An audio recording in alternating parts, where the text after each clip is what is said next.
Peace, everyone. This is your girl Sequoia Blue back in here with another episode. Today's special guest is Dr. V. She's helping these nurses out here get it together, help them become entrepreneurs. It's hard out here working these 12 hours. She's going to tell you how to get there, get 6 figures, 7 figures. And what else was you again? The nurse nurturer. Nurturer. That's what it was. Yeah, that's how it started. Yeah, I just wanted to get that right. So how did you start Nurse Nurturer? Like, how did you come up with that? So the original idea, because I've been a nurse and I've been in the ER for 15 years, and I'd seen it, just the progression of just going from just not being able to really take care of your patients because you had a 4-to-1 ratio. They were level 2 patients, which were high acuity patients, and just not able to take care of the patients efficiently and effectively. And so I said, well, nurses need something else, right? They need something else to be able to affect the industry. So I wanted to be a manager because I thought that was the key.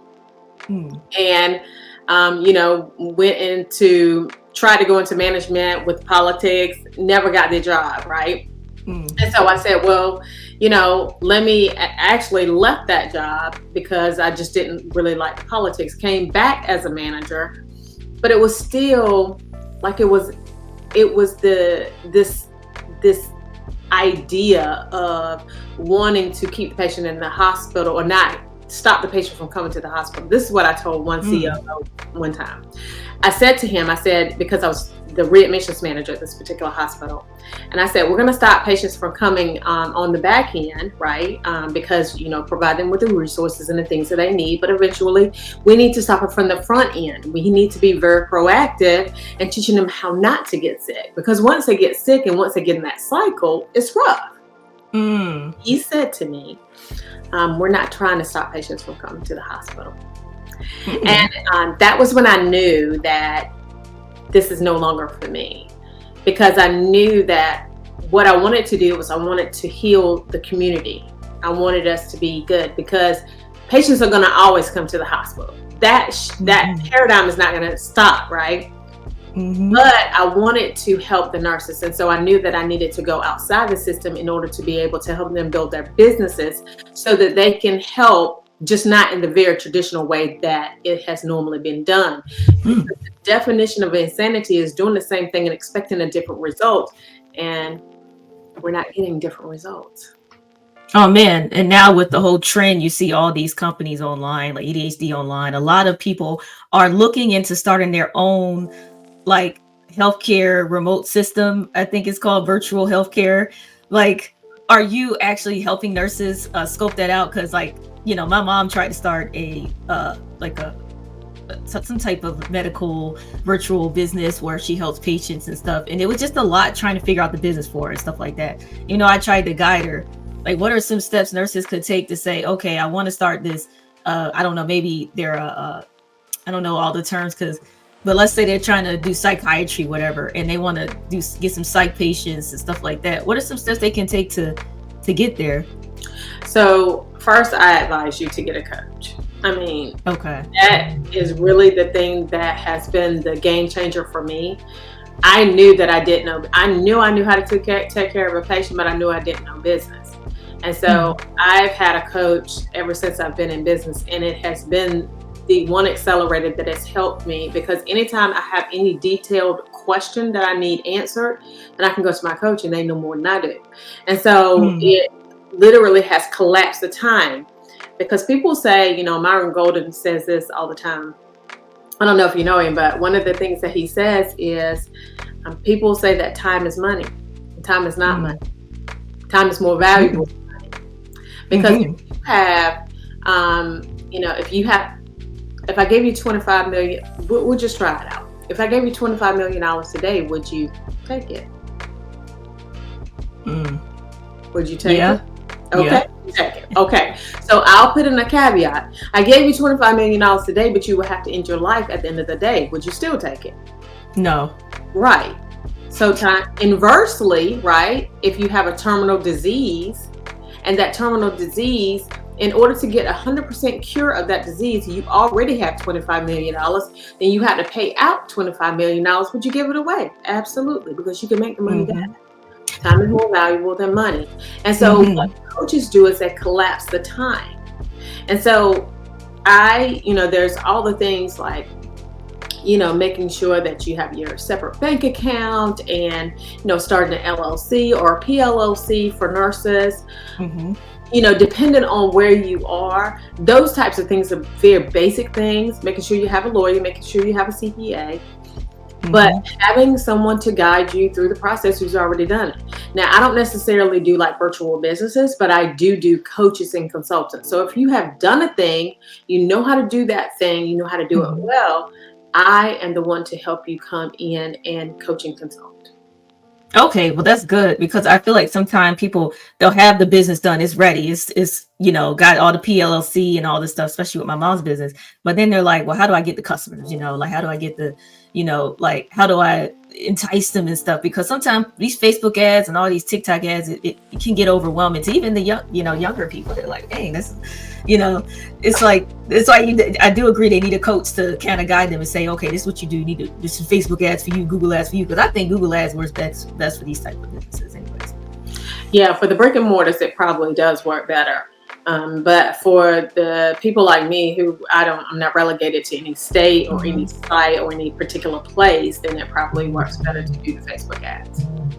Okay, that makes sense. Now, can you explain the access framework? Oh, yes. Yeah.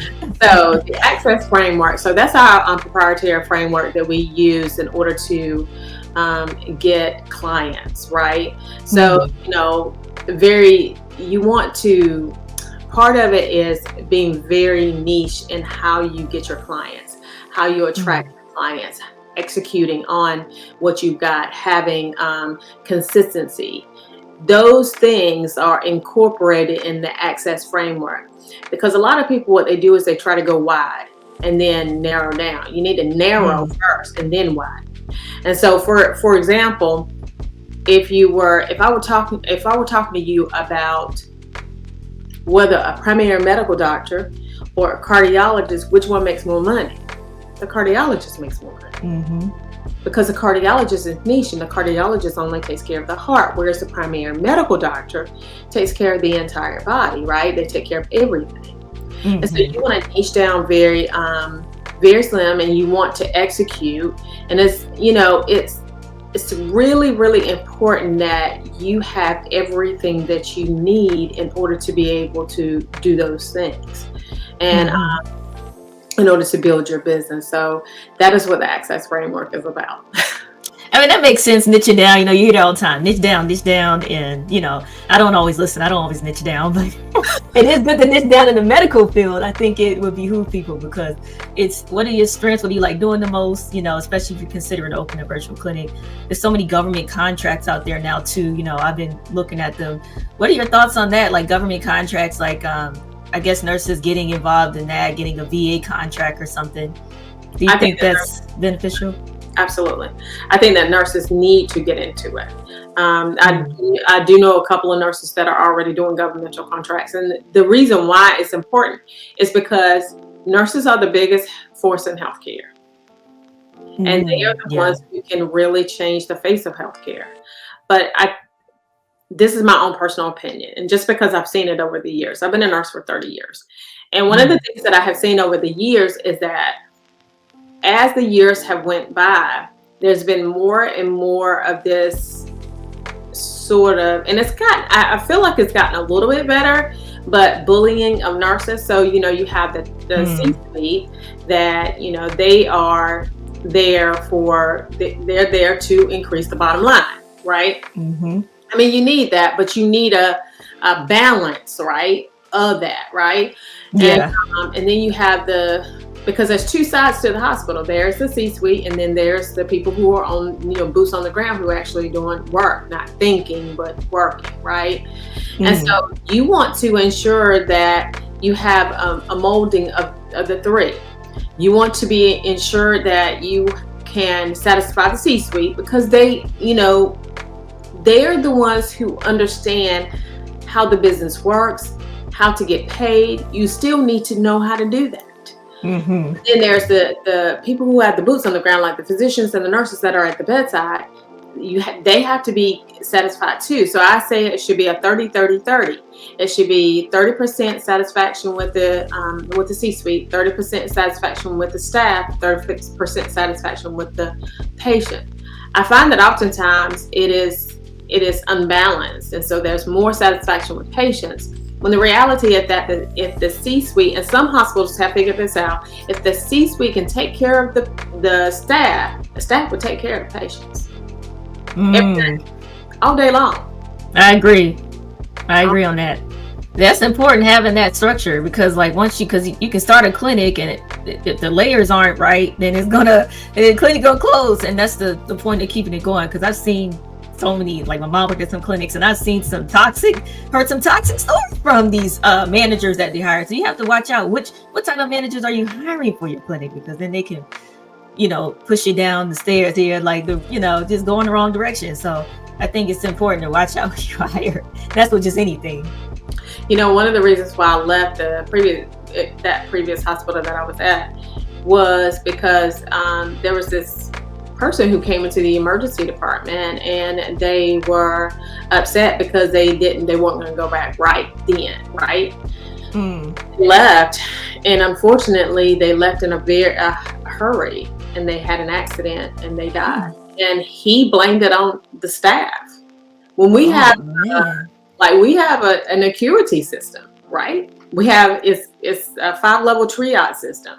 So if you're not a level 1, which people are upset because they're not first in the emergency department. If you're not first in the emergency department, you need to be thankful.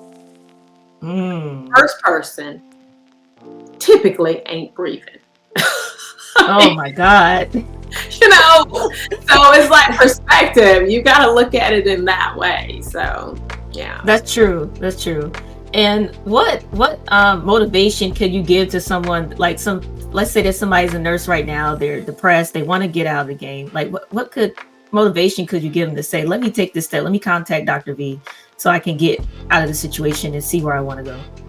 Well, one of the things that and from the very beginning, so these are the steps that I took in order to get out of the rat race. I started from the very beginning, I knew that I was getting out.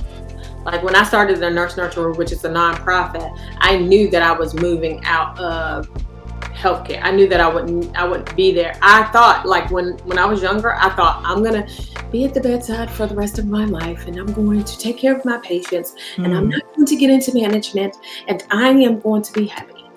But what I found out was that it wasn't really serving my patients well, and I didn't understand what the rotation was, because they kept coming back. Why do they keep coming back? What is happening? Well, sometimes what happens is we are not intuitive enough to be able to be creative in the healthcare sector to be able to provide lifestyle modifications for our patients. So I'll give you an example. If you've got a bus driver who is on Lasix, which is a diuretic, okay, so it makes you go to the bathroom all the time, it makes you pee all the time, right? If you give a bus driver that, they're not going to take it during the daytime. They're not going to take it when they should. And so we have to understand how to have innovative ways in order to work with their lifestyle. And unfortunately, it's such a come in, push you out type of situation that it doesn't allow for that type of, let's think innovatively, let's think outside the box so that we can really truly make this work for you. Okay. So that is one thing. So I knew that I was getting out. And so one of the things that I started to do was I started to save money. So I took money from the checking account, which I'd always done this like for Christmas. And so when I got to the point where I didn't need to necessarily save money for Christmas because I got smarter with my money.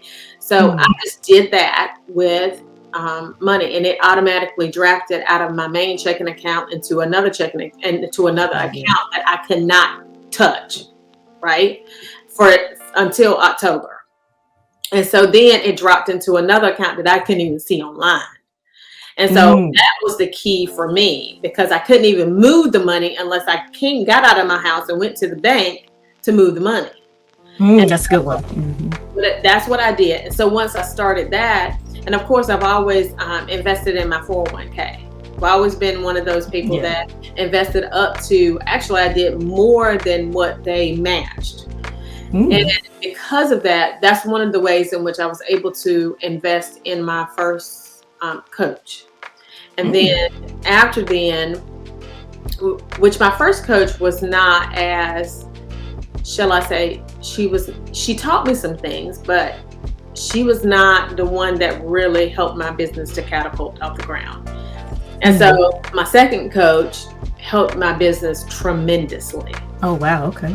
And so what I did was I just took, everything, because he was like, you can take this and teach it to your own clients. I was like, well, okay. So that's what I did. And so that's how I help my clients. And so it's an ongoing, again, I'm always in professional and personal development. If you ever see me online, I'm always in somebody's room getting information that I would not have normally known, that we're Mm, not exposed to. So, things like being an accredited investor, things like, mm, buying other businesses instead of starting your own, that's a good idea. right. So things like, we went to a conference last week and we had Master P on the stage, which I didn't even know Master Oh, P was a master businessman, right? man. Yeah, I had no idea. Okay. And so here I am and I'm listening to him. I'm like, oh, he's pretty smart. Yeah, he was just, man, this dude been on it, man. He got cookie. Well, he got a cereal. He Right. got some chips. I said, this is the man. This is he's feeding the multi-hyphenates. He's feeding that curiosity. Yeah. So, I'm just very intentional about staying in those rooms. And it's 2 millimeter shifts, right? 2 millimeter shifts that literally has catapulted my business from here to here to here to here. So it's been amazing. But the key is just not to stop on those days when it's hard. It's hard. It's Yeah, I mean, and that's the thing I was going to ask you about too. Is I always ask entrepreneurs on here, like, it'll take a certain type of mindset, because there's going to be ups and downs. You're gonna have people deny, just not believing what you're trying to do. Your family might be upset. I mean, because there's so much investment in it too. So it's like, how can people just stay that positive? Saying, to keep that positive mindset, because it takes a certain mindset. I'm a firm believer in, listen, my faith has been tested more times than a little bit in this business. And it is a faith walk. It is nothing more, nothing less. And, I believe in, because in the Bible, they have a lot of parables as it relates to the garden, right? You plant the seed. Sometimes the seed is hidden. But then when the seed comes up, and the seed grows. But you've always got to water that seed in order for that seed to be able to grow. And so, as long as we keep watering it, as long as we don't stop, we're going to win. It's going to happen. I like that. I like that you said that, because we're in the microwave age. You're seeing a lot of, I woke up, came with this idea, and in 2 months, man, I'm a millionaire, and that's not most people. That's a small amount. It's like a handful. I think people understand that you want the long game. It's gonna take a while, and it's okay. And the reality is that the ones I have, thank God, the ones who got it in a very short amount of time, they didn't handle it well. Oh, dang. So, I mean, it's you grow because you have to grow with the business, and you have to become a different person in order to do a different thing, in order to have what you want to have, right? But the reality is that people don't understand that. So, in order for me so we believe in high ticket coaching, right? And one of the things that, I know is that if I'm going to be a high ticket coach, I've got to invest in high ticket coaching. I mean, that part. If I don't invest in high ticket coaching, then how am I going to believe that somebody else is going to do that over here? I can't even believe that. Mm-hmm. And so, yeah, I agree with that, because you have to put it up. You have to invest in the right people to help you, because it does matter who you're around and what, type of mentors are around, so that makes sense. And I saw you went through the John Maxwell program. I did. The leadership program. That's amazing. How was that? It was amazing. It was amazing. It wasn't the thing that helped me to catapult my business. It was, okay. It was a great business. So John Maxwell taught me. So I'm just going to tell the story about how I even got to John Maxwell. John Maxwell definitely. Is an amazing leadership, coach. He is just good at it. All his 77 books that he had at the time. Yeah. I don't know how much he got right now, right? But the deal is that the way that I became was interested in John Maxwell was, I was in the emergency department, and I was that nurse that was not the nice nurse. Okay. And what I mean by not the nice nurse, I was very, I was very good to my patients. Yeah. Because I followed the model of what I was taught. Do you understand what I'm saying? So I was taught to be good to the patients, but not necessarily good to the staff. So I was like, patients are going to get what they need. The staff may not necessarily get what they need, and I'm okay with that. Well, what I had to find out was that, again, I had to understand that people don't care how much you know until they know how much you care. And so I said, well, okay, because what they teach you to do is they teach you to go back to school after school, and that's the reason why I got my doctorate degree. And so I thought that the more that I knew, the higher I would become, and then everything would be cool, but that was not the case. And so what I did was I was actually demoted from 2 jobs. I was demoted from a team leader job and a charge nurse job, because at that time they hired into those positions. And so instead of me, and this is where the growth comes from, because instead of me looking outwardly and saying, oh, they just didn't like me, that's the reason why they didn't hire me. I didn't. I said, what is up with you that they are not hiring you? And so what I did was I looked inwardly. And so I said, well, you need to understand leadership. And so when I looked up leadership, of course, he ranks high on Google, right? Yes, he does. He was the first person that came up. And so I started reading his books. And so the first book that I read was 21 Irrefutable Laws of Leadership. And then the second law is the law of Delia. And the law of Delia says that if you are a 5, then your company can only go to a 4. If you are, and he said that he went to this resort, this guy who revamped resorts. And he said, what are some of the things that you do? Because he would pay to eat with people who were successful at their jobs, right? And he said, what are some of the things that you would do, whenever you go into these resorts? He said, there's 2 things that I always do no matter what. And he said, what? He said, the first thing that I would do is, he said, I would train the frontline staff on customer service.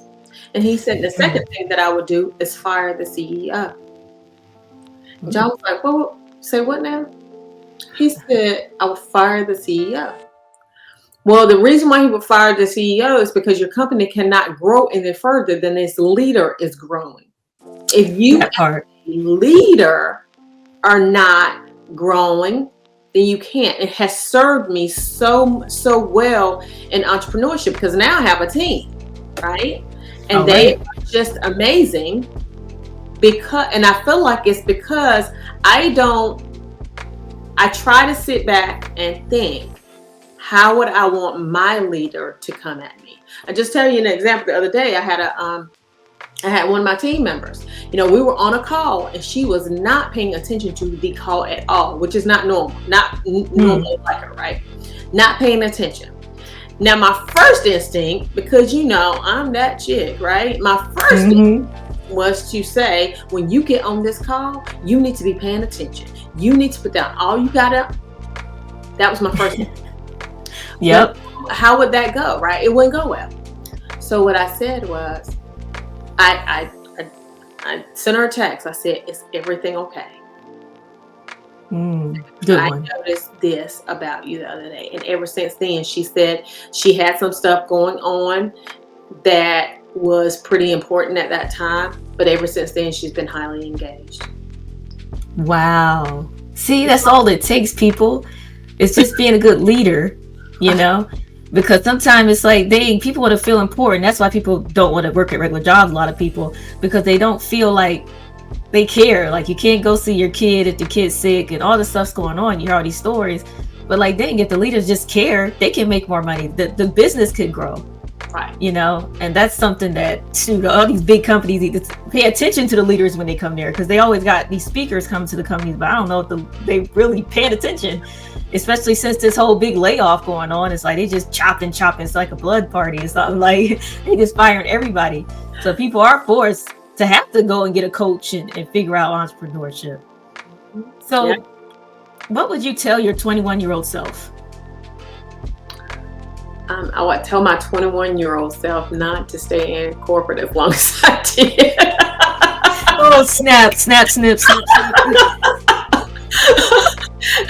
You need to, America is capitalist, and it is built off of small business. It is what it is. When in Rome, do as the Romans do. So you need to be very, very clear on how to make money, but not just make money, because money, once the money comes, the reality is that the money's not that important, right? Yeah. The deal is that you want to make as much impact as you can as you grow. The money comes and it is cool, but what I have found, because listen, when I was younger, I was struggling, right? Yeah. I like having my first child. I was like, why do these Pampers cost so much? What is going on? Even more now. It was a whole situation, right? So once I got to the point where money was not, like, I wasn't so dependent on money, then it was game changing. And so I was able to live out my true and fullest self, because now I don't have any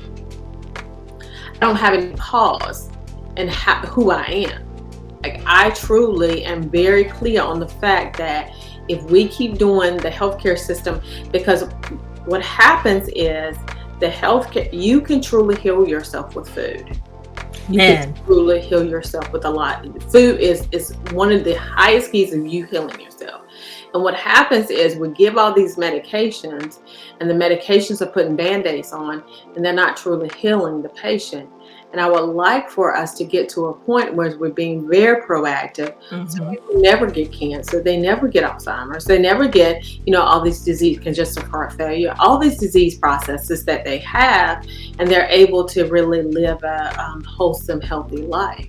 That is, Yeah, I totally agree on that. Like, this whole, like, I was watching What the Health and all these documentaries and stuff, and I've changed my health around like 7 years ago, and I started eating different. I see a difference. I used to have bad acne, like horrible. And it was just, I just wasn't healthy. Even though I was skinny, I was really skinny back then in my 20s, but I was not healthy at all. I had no energy. I was just bad stuff. So now I'm just took the last 7 years reversing it. I'm still working on it. And I think people understand, like, they be like, oh, it's too expensive, but you can get some fish, like some salmon and certain things. I mean, yeah, the salmon is like probably grown in a farm, but it's healthier than going to the burger place. Because yesterday I messed up. I wanted to try a burger from Shake Shack and I got sick. Because typically I'm eating salads with some baked chicken in it and stuff like that. Because that's how my stomach, I have bad acid reflux and stuff. So, and I said, why did I do that? I said, I just got excited. I want to eat, what I used to eat in my early 20s, and I messed up. So it's important to just stay on the trail here. But everybody's stomach don't get messed up. They'll just keep eating the burger. But it's just about balance, I think. No one's saying to stop eating the burger. But I'm glad you brought that up, that, people say that it is too expensive. It's too expensive not to. That part. Because if you don't, then when you get in your 50s, your 60s, then what happens is you can't do the same thing you did in your 20s. And then when you have a hospital stay, And then because this is how I teach my health coaches. So all you have to do is explain how much a hospital stay costs. A hospital stay is on average about $2,000 to $3,000 a day. Oof. But would you pay a health coach, $2,000 to $3,000 just to make sure that you were healthy, that you never have to go into the hospital? Because then that is literally a day of your life that is, number one, you're missing from work, so it's going to cost you more than that, really. Yeah. And then the hospital stay, you're going to stay in there on average 2 to 3 days. But would you really rather have a health coach who can help you to not even go in the hospital? That to me is a no-brainer. People say, and it's all in perspective, right? Because people say, well, I can't go into business because of my children. And then some people say, like me, I'm just like, I have to go into business because of my children. Yeah, that's a good segue, because, you hear people saying, especially when I was growing up, people like, oh, well, you can't, I gotta wait till my kids graduate college first and this and that. I'm thinking, I can start now, because time is just time is of the essence. I mean, Yes, it is. So you are absolutely right. And it makes such a difference, but it's your perspective and how you look at it. It's because 98% of Americans are living paycheck. Well, 76% are living paycheck to paycheck. 98% are really just not living their best lives, right? So it's only to a 1%, 2%, maybe the 1% that are living, $500,000 and above, right? And the reality is that, and there's most businesses that don't even make it there. And the reason why they don't make it there is because they don't have the coaching and the training in order to be able to do so. And they go back to school to get their MBA, and the MBA is taught by people who are in school teaching it, but not out of school doing it. So, I mean, Yeah, that's why I didn't do that. I mean, I took a CERT program, Cornell University, but I ain't going back to go get no MBA and be in this student loan situation. I'm already trying to get out of it now. I'm like, no, man, the certs out here, to get a coach, y'all. I mean, because this is it's gonna get real critical. Like, I was watching a video with Pharrell Williams, and he made a comment saying, hey, he was talking specifically to more so Black people, but he was like, you're gonna have to. He said, it's getting real. He said, figure out how to start a business. And he said, link up with people now. I said, what does he know? I don't know. Because, he probably sit with the who's who and, knows some things. I think we're at a time where we do need to get serious here. Because I think in the future, it's going to be content creator type entrepreneurship led. I don't think it's going to be as many jobs. I mean, and the medical field is still going to be going, but I just think it's not going to be as many opportunities. And that's why this whole bloodshed's going on. And, with all the layoffs. So come on, guys, y'all can do it. Don't wait on the kids. Get your health right. Get your mental, because what you believe, you attract, what I mean? So if you believe that because I have these 3 kids, I cannot do it, then you're just not going to do it. It's just a mindset thing. And it's the ebb and flow, because there's days where you just have a bad day and then you get back on it. But you can't stay in the ebb. You got to just keep the ebb and flow going, because it's hard, but you can do it if you want it bad enough. Like E.T. the hip hop preacher said, if you want it bad as you want to breathe, then you get it. You'll be successful. Even if it takes you 5 to 10 years, nobody says that. They want to say it takes you a year. I'm like, it might take you 5 to 10 years to get to that level where and it depends on your lifestyle, because you might want just 5,000 a month. Some people want 20,000 a month. I don't know, but it just depends on your lifestyle. For me, I like to eat good food. I like great wine and stuff. So I gotta live certain.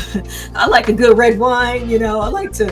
I want to travel. I don't want to just be like, okay, just survive and I make enough. No, I need more than that. So I think it's depends on your lifestyle. So I know we get close to time, but I just one more thing I want to talk to you about is the Ozempic phenomenon. Like, what is your thoughts on Ozempic and all these women taking that shot? You're talking about the shot for weight loss? Yeah. They're using it for weight loss, even though it's supposed to be for diabetes. But. Yeah.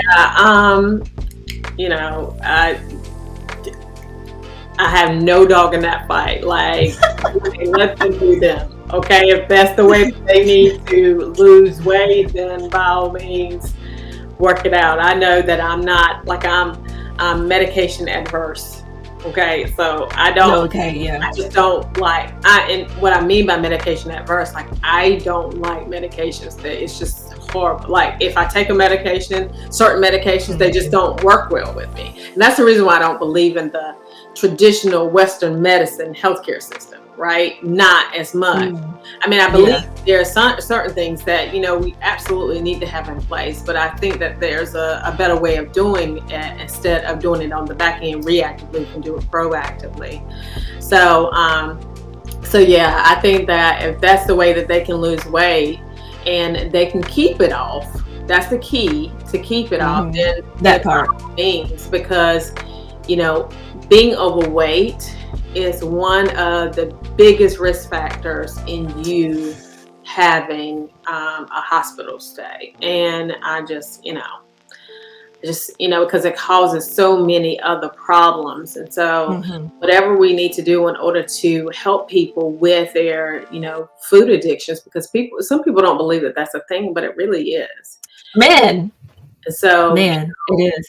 we have to be very intentional. And I think one of the things that I do have to say too while we're on the podcast, because there's some people, I was at the beach one time, because the beach is our place. And so we're at the beach one time, and there was this young lady who I thought we were friends, and she got upset with me because we had been nurses together in the same space, and she got mad with me. She was like, "You're taking all the nurses from the bedside." No, that's not what I'm doing. The reality is that all nurses are not going to want to leave the bedside. But there are a few nurses who understand that in order for us to get out of the crux, in order for us to get out of the mess that we're in, we have to be innovative. And we have to go into organizations. Like, for example, just to give an example of how it helps the nurse that's at the bedside, okay? So, I used to be in the emergency department. And if you came into the emergency department, you had an IV. We had to give you an IV medication because some bacteria IV medications are the only thing that would help them. Okay, so those patients, like this one girl, she stayed in the hospital probably for about, I don't know, 21 days, right?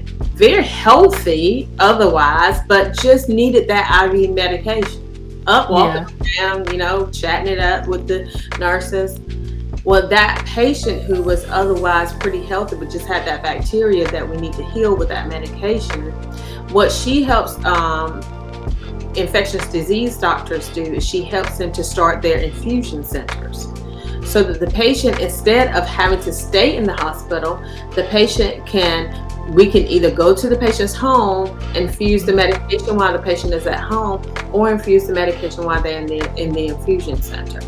So those are the innovative ways in which we can just really change the way that we're thinking about taking care of the patient, not necessarily all the time in the hospital, but where we can provide a space for them at home or in some other place where they are able to be taken care of efficiently and effectively. Because I don't I like that. necessarily be in the hospital. So no, they don't. There's a lot of different avenues that nurses could take as far as an entrepreneur, because I think my mom's friend, she's she has an aftercare business. So I guess after the patient leave the hospital, she goes and I guess checks on them and stuff. That's another business too. Right. And that's another way to, now she's trying to get some more help or something to add more nurses to it. But there's what are some, look, before we go, what are some suggestions you have for nurses? What are some business ideas they could consider? That's great. That's a great question. So you can do, as far as coaching is concerned, so that's my niche. And so I'm just going to speak to that.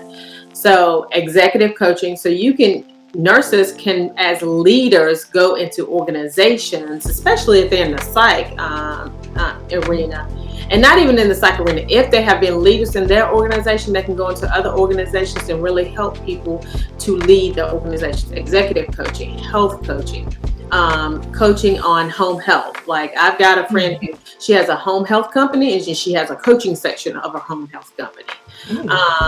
Coaching for the infusion, life coaching, nephrology coaching, which is really big because, the kidneys are one of those things that is very specialized. They're on dialysis. So I have one who's a coaching consultant for the dialysis space. Coaching and as it relates to home dialysis.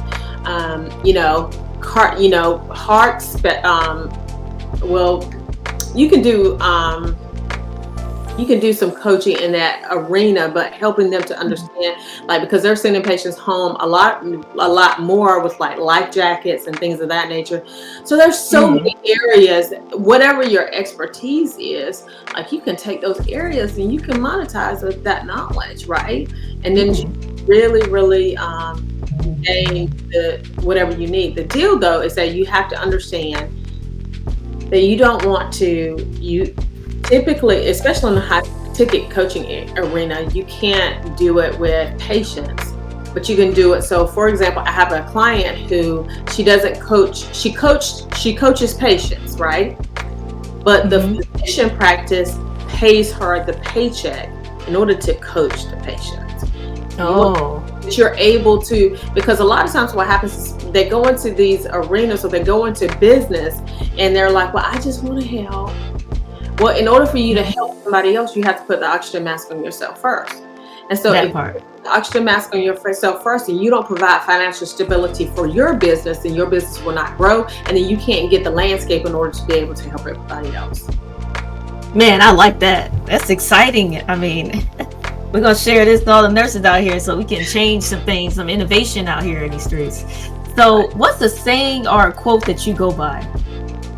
So I am Dr. V. I'm the #1 nurse coach for nurse coaches and consultants, and I teach nurses how to work from anywhere around the world, making money and owning their own time, building profitable nurse coaching and consulting businesses. There you have it. Boom. I like that. That was so cool. So inspiring. So tell the audience where they can get go ahead and contact you. I'm going to share in the show notes, but like any training, any conferences you have coming up, you can share it. Yeah, so we have February 13th. We have a master class, but you can go to V as in Victor, P as in Paul, nursing.com, and at the top line you'll see all the master classes. Or if you just want to sign up for a free breakthrough strategy call, you can sign up there on the website too. But I just want to say thank you. You have been a phenomenal host. Phenomenal.